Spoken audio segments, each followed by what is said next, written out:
اعوذ باللہ من الشیطان الرجیم بسم اللہ الرحمن الرحیم السلام علیکم ورحمۃ اللہ وبرکاتہ۔ رمضان المبارک میں روزوں کے علاوہ دوسری خاص عبادت قیام اللیل ہے۔ اگرچہ روزے فرض ہیں اور قیام اللیل نفل ہے۔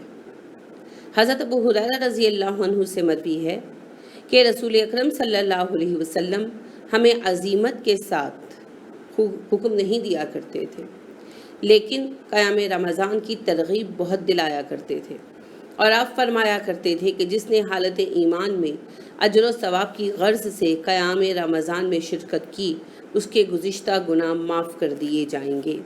یہ ترمذی کی حدیث 808 ہے، بخاری کی 2009، مسلم کی 759، ابو داود کی 1371، نسائی کی 2206، ابن ماجہ کی 1326، احمد کی جلد 2 کی 281، دارمی کی جلد 2 کی 26 نمبر کی حدیث ہے۔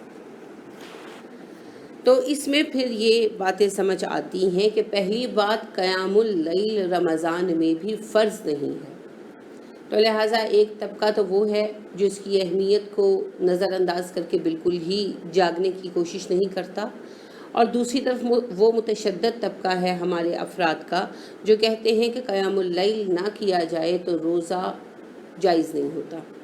یہ دونوں رجحان غلط ہیں۔ قیام اللیل بہت اہم ہے، لہٰذا ضرور کیجئے، لیکن بہرحال قیام اللیل فرض نہیں ہے، اور قیام اللیل نہ کرنے سے روزے کی صحت پر اثر نہیں آتا۔ قیام اللیل علیحدہ نفلی عبادت ہے۔ اب ایک تو یہ طے ہو گیا کہ قیام اللیل نفلی عبادت ہے، دوسرا یہ کہ اس کی اہمیت بہت زیادہ ہے۔ لہٰذا آپ صلی اللہ علیہ وسلم کا ارشاد میں نے پہلے بھی عرض کیا کہ جو رمضان کی راتوں میں قیام اللیل احتساب کی نیت اور ثواب کی نیت سے کرتا ہے تو اس کے گزشتہ گناہ معاف کر دیے جاتے ہیں۔ تو اب ہوتا کیا ہے کہ نامہ اعمال ستھرا کر کے صاف کر کے دے دیا جاتا ہے۔ تو سال بھر میں یہ ایک مہینہ ایسا آتا ہے جب ہم اپنا کھاتا کلیئر کروا کے نیا کر سکتے ہیں، تو قیام اللیل اس میں ضرور کریں۔ اب رمضان کی راتوں میں قیام اللیل ہی کے لیے ہمارے ہاں تراویح کا لفظ استعمال ہوتا ہے۔ تراویح بھی عربی کا لفظ ہے، ترویحہ کی جمع ہے، اور ترویحہ کا مطلب ہوتا ہے بیٹھنا، ریسٹ کرنا۔ تو ہر 4 رکعت کے بعد بیٹھ کر تھوڑی دیر ذکر کیا جاتا ہے نا اللہ کا، تو اسی لیے اسے ترویحہ یا تراویح کہا جاتا ہے۔ تو آپ صلی اللہ علیہ وسلم طویل قیام فرماتے تھے، تو 4 رکعتوں کے بعد آپ صلی اللہ علیہ وسلم بیٹھ جاتے تھے تھوڑی دیر، مگر اس دوران اللہ کا ذکر کرتے رہتے تھے، پھر اٹھ کر اگلی 4 رکعتیں 2 رکعت کر کے ادا کرتے تھے۔ تو اسی سے یہ نام ہمارے ہاں پڑ گیا۔ ویسے احادیث کی کتابوں میں اور احادیث میں اس کے لیے قیام اللیل ہی کا لفظ ملتا ہے، ٹھیک ہے۔ اب دیکھیے ہے یہ کہ قیام اللیل اصل میں وہی نماز تہجد ہے۔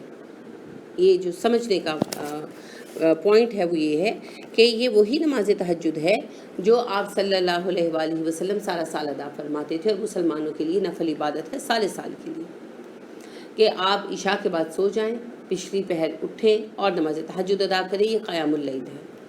اب اگر رمضان کے مہینے میں بھی یہی اصول ہوتا تو لوگوں پر بہت دقت آتی، کیونکہ سحری کے لیے تو پہلے ہی اٹھنا ہے، تو پھر اب اگر تہجد کے لیے بھی اٹھنا ہوتا تو بہت کم وقت ملتا ان کو سونے کے لیے۔ تو اللہ رب کریم نے ہم پر خصوصی عنایت فرمائی کہ جو بندہ سارا سال قیام اللیل نہیں کرتا، صرف اٹھنے کی وجہ سے، تہجد کیوں نہیں لوگ پڑھ پاتے، ہم لوگوں سے کیوں کوتاہی ہوتی ہے، کیونکہ اٹھنا پڑتا ہے نا، اٹھنا بہت مشکل ہے۔ تو اللہ نے رمضان میں خصوصی رعایت عطا فرمائی کہ ہم عشاء کی نماز کے بعد ہی قیام اللیل کر لیں اور ہمیں اجر مل جائے گا تہجد کا۔ تو رسول اکرم صلی اللہ علیہ وسلم رمضان میں تہجد کے لیے نہیں اٹھا کرتے تھے۔ آپ صلی اللہ علیہ وسلم قیام اللیل فرما کر اور وتر پڑھ کر سویا کرتے تھے، ٹھیک ہے۔ سارا سال تو آپ صلی اللہ علیہ وسلم 11 مہینے تو یہ کرتے تھے نا کہ عشاء پڑھ کے سوتے تھے اور وتر تہجد کے ساتھ پڑھتے تھے۔ وتر اصل میں تہجد کی نماز ہے، اور آپ صلی اللہ علیہ وسلم نے یہی ارشاد فرمایا کہ وتر تہجد کے ساتھ پڑھو۔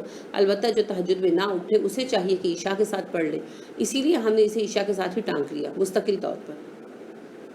ویسے ہے یہ تہجد میں پڑھی جانے والی نماز۔ تو آپ صلی اللہ علیہ وسلم محض ایک رمضان کا مہینہ تھا جس میں عشاء کے بعد قیام اللیل فرما لیتے، تہجد پڑھ لیتے، اور اس کے بعد آپ صلی اللہ علیہ وسلم ساتھ ہی وتر ادا فرماتے اور سو جاتے۔ پھر آپ صلی اللہ علیہ وسلم سحری کے لیے اٹھا کرتے تھے فجر سے تھوڑی دیر پہلے، اور سحری کھا کر وضو فرما کر آپ صلی اللہ علیہ وسلم جماعت کروا دیا کرتے تھے. ٹھیک ہے، سحری میں آپ نے پڑھا نا، سحری کے موضوع میں سنا ہے کہ رسول اکرم صلی اللہ علیہ وسلم سحری کے لیے دیر سے اٹھا کرتے تھے، یعنی اتنی دیر پہلے کہ بس سحری فرما لیتے تھے. اسی لیے کہ آپ صلی اللہ علیہ وسلم تہجد نہیں پڑھتے تھے رمضان میں. یہ تہجد ہی ہے، لیکن اللہ نے ہمارے لیے تہجد کا اجر بغیر نیند کے اول رات میں ہی رکھ دیا، بشرطے کہ کوئی قیام اللیل کرے، اتنا اس کا اجر بڑھ جاتا ہے. یہ سہولت دو وجوہات سے ہے. ایک تو اللہ جانتے ہیں اللہ نے انسان کو کمزوری پر پیدا کیا، تو نیند ہماری ضرورت ہے جسم کی. اگر ہم 2 دن ٹائم پہ نہ سو سکیں اور پوری نیند نہ لے سکیں تو ہم مزمحل ہو جاتے ہیں. تو رمضان میں تو ویسے ہی کھانے پینے کی تھوڑی کمی کی وجہ سے جو ہماری عادت ایک بنی ہوئی ہے، تھوڑی فزیکل کمزوری آتی ہے. تو اگر نیند کی بھی کمزوری آنی شروع ہو جائے تو پھر تو بیمار پڑ جائیں لوگ اور کام رک جائیں. تو اللہ نے ہم پر احسان فرمایا اور ہمیں رعایت دی کہ ہم لوگ عشاء کے ساتھ ہی پڑھ لیں اپنی قیام اللیل اور رات کی اپنی نیند پوری کر لیں، سکون کی نیند لے لیں.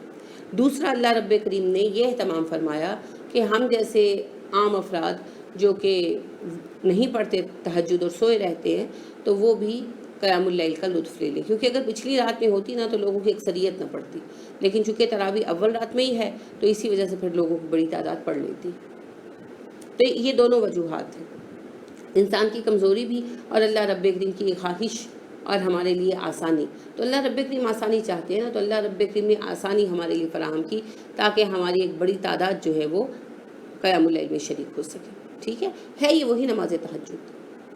اب آپ صلی اللہ علیہ وآلہ وسلم خود ہی پڑھا کرتے تھے تہجد کی طرح تراویح بھی، اور مسجد میں پڑھتے تھے. قیام اللیل رمضان میں آپ مسجد میں فرمایا کرتے تھے، غیر رمضان میں گھر میں فرمایا کرتے تھے. رمضان میں مسجد میں کیوں فرماتے تھے؟ تاکہ لوگوں کو ترغیب ملے اور لوگ بھی شریک ہوں.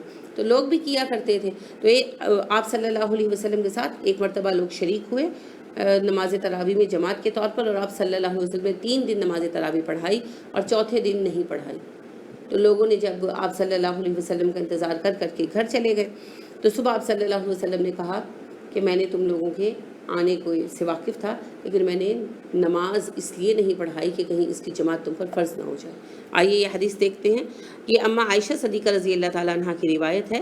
وہ فرماتی ہیں کہ رسول اکرم صلی اللہ علیہ وسلم نے ایک رات مسجد میں نماز پڑھائی. صحابہ نے بھی آپ کے ساتھ یہ نماز قیام اللیل کی ادا کی رمضان میں.